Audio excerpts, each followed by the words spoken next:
receiving group for the Falcons. But we got to find a way to just slow down Julio. Oh, definitely. But I would rather get beat by Jacob Tamme and Devin Coleman and Mohamed Sanu than I would Julio Jones. Make their other players, I don't want to say bad players, make somebody else beat you besides Julio Jones.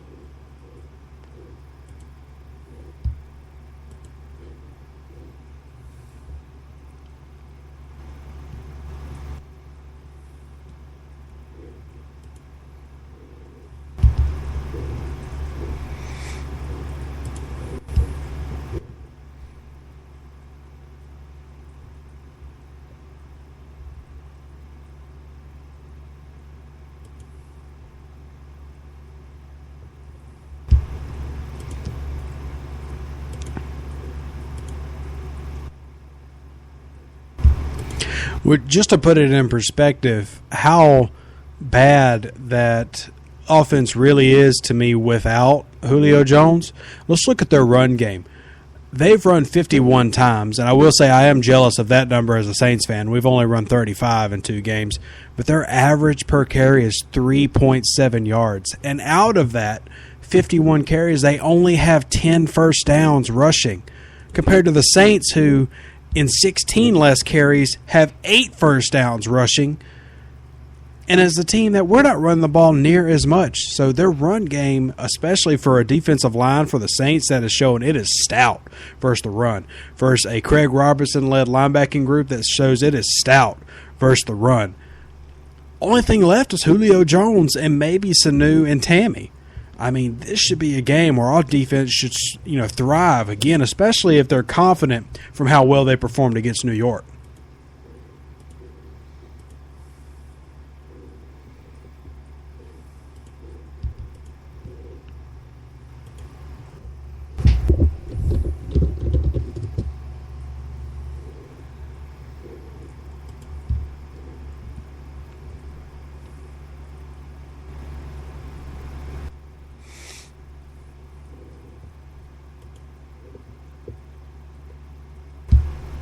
Oh, no doubt. No doubt.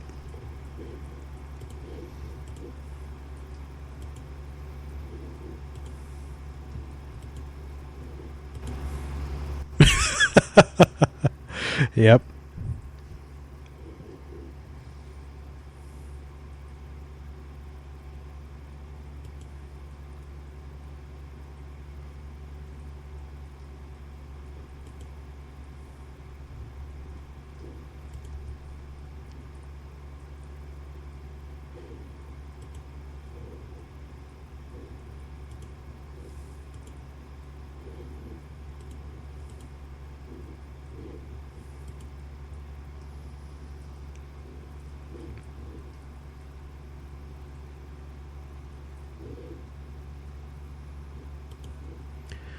Yeah, look, I definitely think we have the advantage.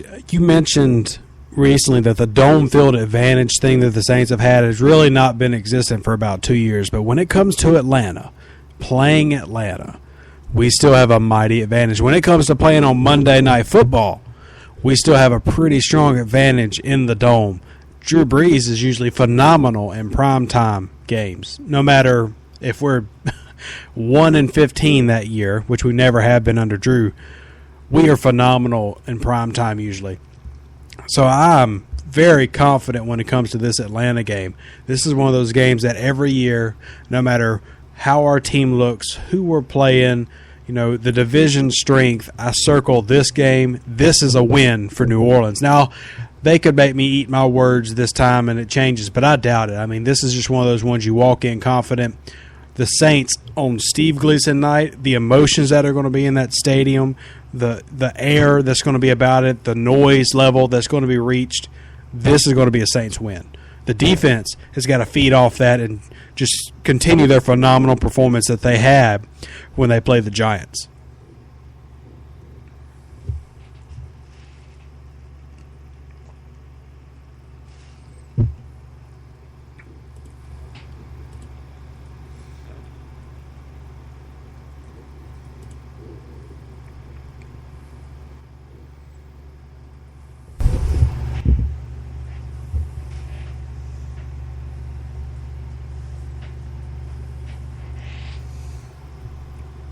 Well, I mean, they have to be because, let's face it, how many 0-3 teams do you know really put up much of a fight when it comes to, Super Bowls and playoffs?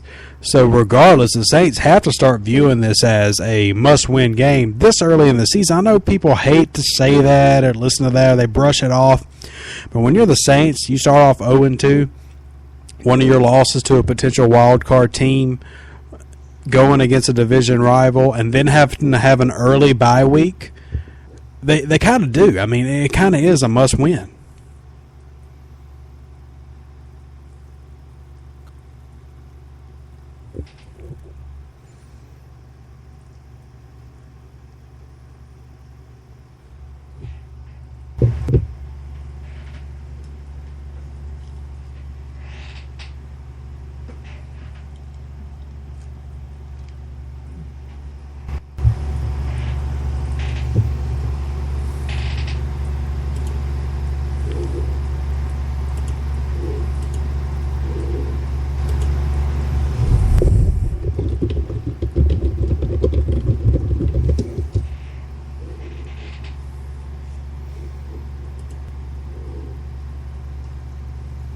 Uh-huh. Yep.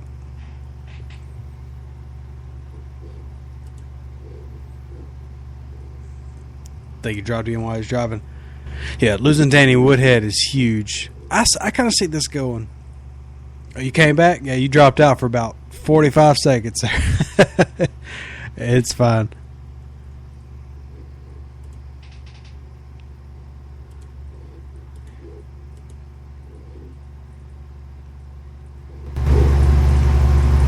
Mm-hmm.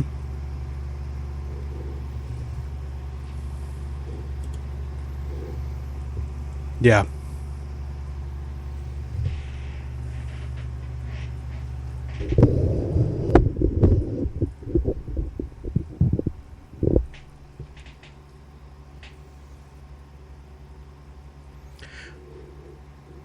Yeah, not sure what that translates to either. But what I will say is I see this kind of going one of either two ways.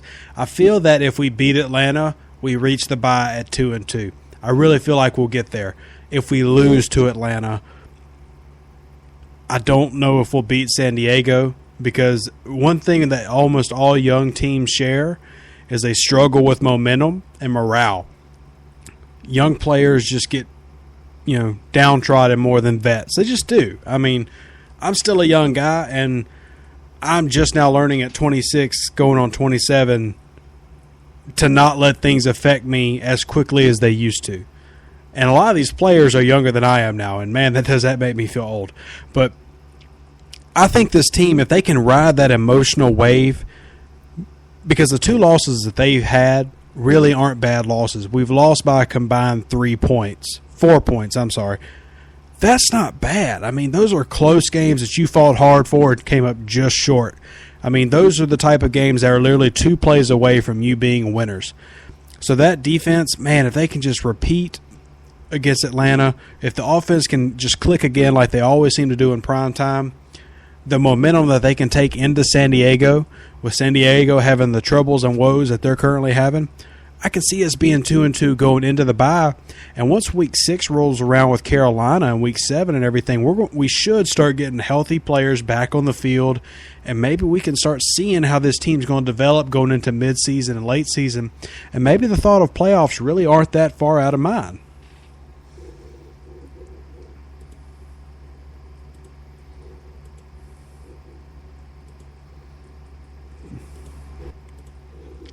Well, the only reason I use that dreaded word is keep in mind that our schedule is not a hard schedule this year. I mean, we're playing people like San Francisco. We've got the Los Angeles Rams now. The Cardinals are a good team, but they're getting much older. And we finish off the year, the 3 of our last 4 games are division games. 2 of those are Tampa. And while Tampa seems to be that kind of toss-up game with us every year, I think we're better than a Tampa team. So, I mean, it's not out of the realm of possibility. And the only reason I say that is because I don't see the division winner from the NFC South having like a 10-6 record. I see the division winner being an 8-8 or a 9-7, whoever ends up being, whether that be us, Carolina, Atlanta, Something like that. I don't see a 13-3, a 10-6. I just don't. Maybe it happens. I just don't see it from the games I've watched so far. That's why I am hesitantly saying the P word, because it is possible. It's only week 3. But we have to be able to do what I'm saying here. We have to be able to ride that momentum, beat Atlanta, run through San Diego, and then come out the bye healthy and strong. That has to happen for that to be even considered.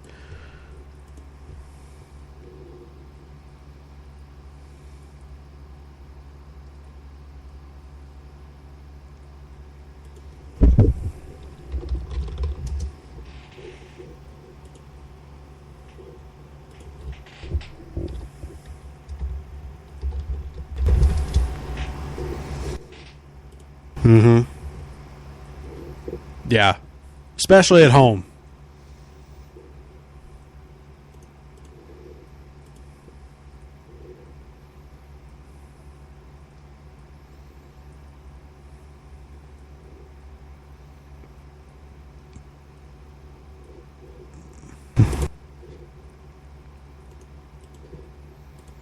Well, it's a pride thing, and I've written a couple articles about it. People have family in Atlanta here from the boot, and we kind of hate them, but we still have to love them. But so many people went to Atlanta from here. You know what I mean? So that rivalry got so much stronger because now it's not just a bunch of people from Georgia, you know, a bunch of angry hillbillies or something that are rooting against us. It's not like the Roll Tide fans in LSU. This is our family. This is our friends who have betrayed us. And now they must show and try to come and earn favor from us again by changing their ways, or they will face the wrath of the saints. And that's how it's been since that most dreadful day 10 years ago. They've left. They haven't earned their redemption, and they're going to continually be punished until our friends and family come back into the fold, and that's just how it is.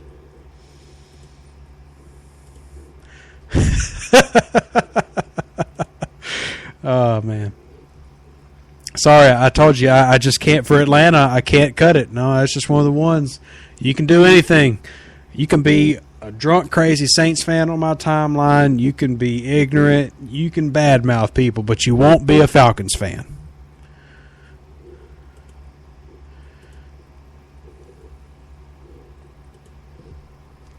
Mm-hmm.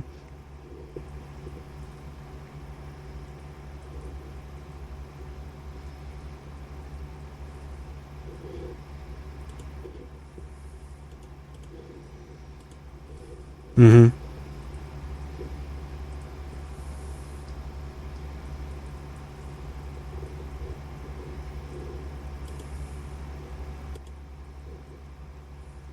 Yeah.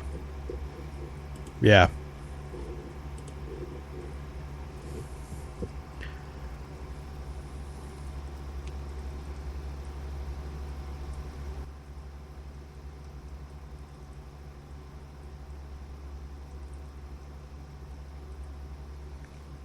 Well, look, let me throw a stat. One of my followers of the show right now who's listening in decided to send me. I'm going to definitely give him credit for it. But you know the last time the Saints had a winning record? This shows how bad we've done. 2013. 3 seasons since we've had a winning record. And we brought that up by saying if the Saints manage to go 2-2, go into the bye, and beat Carolina and become 3-2, that would be the first time we've had a winning record in 3 years.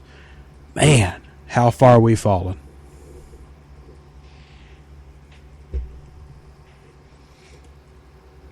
Yep.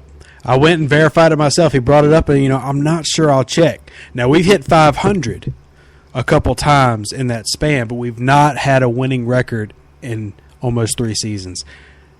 And, man, that breaks me. Man, are we that far removed from the Saints of old, from the great Saints of the Sean Payton era? Is it already gone? I don't want to think it is, but maybe. We'll see. We'll see this year. This year, if this young team, this rebuilt team can turn it around with the positivity, with the